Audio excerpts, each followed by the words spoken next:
Salam sejahtera Malaysia, denyut nadi suara rakyat bergema di channel ini.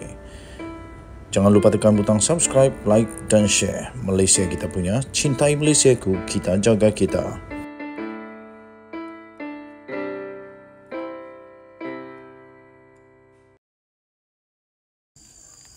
Berita terkini yang amat mengejutkan seluruh Malaysia dipetik daripada sabudinhusin.com.net.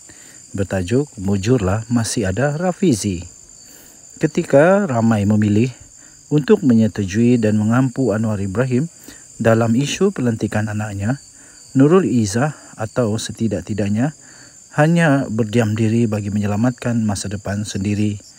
Timbalan Presiden PKR pula iaitu Rafizi Ramli sebaliknya masih lagi boleh dipuji dalam hal ini. Beliau tetap tidak menyembunyikan suara dan pendiriannya yang kurang setuju dengan pelantikan Nurul Izzah sebagai penasihat kanan ekonomi dan kewangan kepada Perdana Menteri itu. Selain itu, Nurul Izzah turut menjadi bualan ramai kerana dilihat suatu pengamalan nepotisme ialah tindakan Speaker Parlimen Johari Abdul yang melantik anaknya sebagai pegawai khasnya. Kedua-dua, Anwar dan Johari, bagaimanapun tetap mempertahankan pelantikan anak mereka itu dengan alasan ia adalah pro bono, iaitu tidak dibayar gaji oleh kerajaan selain mempunyai kelayakan yang bersesuaian. Menyadari pelantikan itu sudah pun dibuat dan Anwar serta Johari sendiri ternampak tidak mahu berganjang, bahkan yang dilantik pula enggan melepaskan peluang.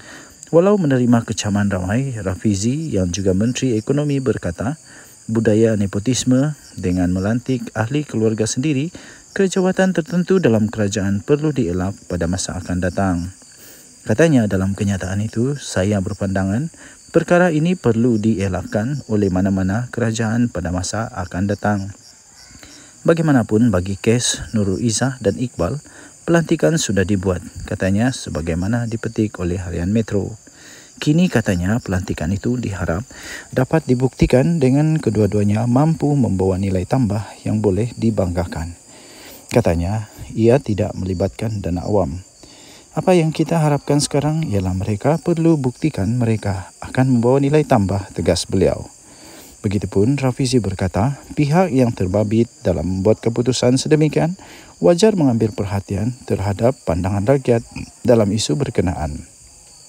Katanya, di peringkat PKR, kita harap kita move on dan cabaran itu ada pada Nurul Izzah dan Iqbal untuk membuktikan mereka ada nilai tambah dalam keadaan mereka yang tidak mengambil sebarang wang rakyat.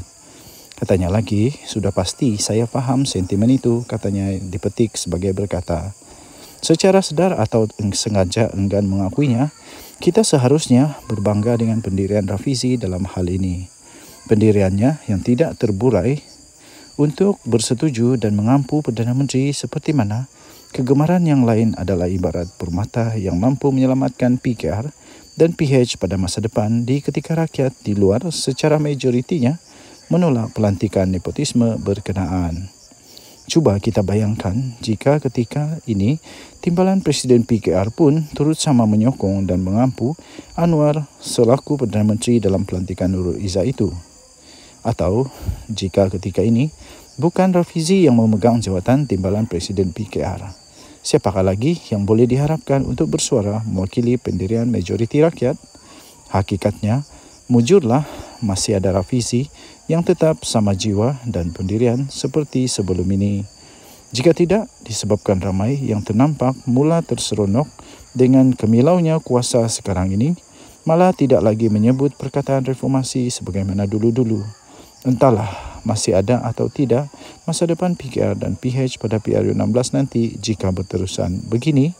Semoganya dengan suara Rafizi ini, dua nepotisme itu adalah yang terakhir berlaku dalam kerajaan perpaduan berjenama Madani ini. Sekali lagi, mujurlah masih ada Rafizi. Denyut nadi suara rakyat bergema di channel ini. Jangan lupa untuk tekan butang subscribe, like dan share. Kita jumpa lagi. Bye-bye. Salam sejahtera Malaysia, denyut nadi suara rakyat bergema di channel ini. Sekali lagi sebelum kita mulakan, saya ingin ucapkan terima kasih kepada semua yang sudah tekan butang subscribe, like dan share. Terima kasih juga yang sudah join member.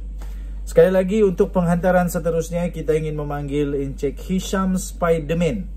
Hisham Spiderman yang kita pilih pada minggu ini untuk penghantaran baju t-shirt yang cantik ini. Anda boleh lihat t-shirt official The Twin TV. Jadi untuk Encik Hisham Spiderman, sila hubungi The Twin TV di Telegram official The Twin TV. Anda boleh cari The Twin TV di Telegram dan kita akan PM, DM ke apa-apa untuk hantar baju ini kepada anda. Terima kasih. Bagi yang belum tekan butang subscribe, sila tekan butang subscribe. Bagi yang belum join member dan berminat untuk jadi member, dipersilakan, kita alu-alukan. Tuan-tuan dan puan yang dihormati sekalian, Datuk Seri Ismail Sabri Yaakob tiba-tiba membuat keputusan yang amat mengejutkan. Saya fikir ada sedikit kekecewaan, ada sedikit juga mungkin dia ingin protes ke apakah. Tapi manusia mana yang tidak pandai kecewa, kan? Manusia mana yang tidak pandai kecewa? Semua manusia ada hati, perasaan, boleh kecewa, boleh merajuk dan sebagainya. Yang mengejutkan ialah tiba-tiba Datuk Seri Ismail Sabri Yaakob kata bersedia untuk meninggalkan arena politik arus perdana. Adakah ini dia bermaksud untuk dia bersara daripada politik?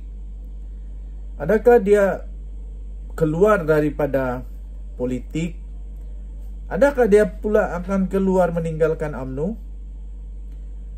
Sebab kalau menurut tajuk daripada bharian.com.my ini, kalau dia bersedia meninggalkan arena politik arus perdana, maksudnya dia bersedia untuk meninggalkan UMNO dan Barisan Nasional.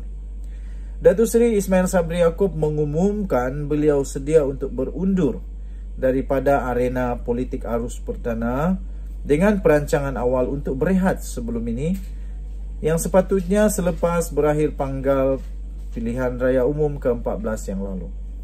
Perancangan awal itu bagaimanapun tersasar selepas beliau dilantik menjadi Perdana Menteri ke-9 pada 20 Ogos 2021 bagi menggantikan Tan Sri Muhyiddin Yassin susulan pergolakan dalam pentadbiran kerajaan pada ketika itu. Katanya dalam pengumuman itu, saya ada merancang, jika menang dalam PRU14, saya akan terus menjadi menteri. Selepas itu berhenti dan jadi senator. Tamat perkhidmatan senator, saya akan terus berhenti bersara daripada politik sepenuhnya, katanya dalam wawancara khas bersama BH. Dengan masalah dalaman UMNO susulan prestasi buruk dalam PRU 15 yang lalu, ahli Parlimen Berai itu dilihat seperti tidak lagi sehaluan dengan kepimpinan tertinggi parti, berkata PRU pada 19 November lalu adalah yang terakhir yang disertainya.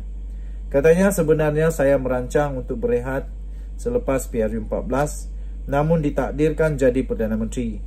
Kata naib Presiden UMNO itu yang dilantik ke jawatan tertinggi berkenaan selepas hanya 42 hari menjadi timbalan Perdana Menteri. Mengulas perkembangan dalam UMNO, Ismail Sabri mengakui parti makin hilang sokongan berikutan kekalahan pada 2 PRU berturut-turut. Tindakan membuang satu pasukan untuk mengekalkan satu lagi pasukan hanya menimbulkan pergolakan yang akhirnya semakin kurang penyokong, katanya. Ini yang saya bimbangkan mengenai masa depan UMNO, kata Datuk Seri Ismail Sabri Yaakob. Tambahnya lagi, ahli baru yang hendak masuk untuk sertai UMNO pun kurang. Yang ada pula keluar. Mungkin keadaan sekarang dikatakan aman kerana tiada lagi kaki melawan, tetapi sokongan semakin hilang, katanya.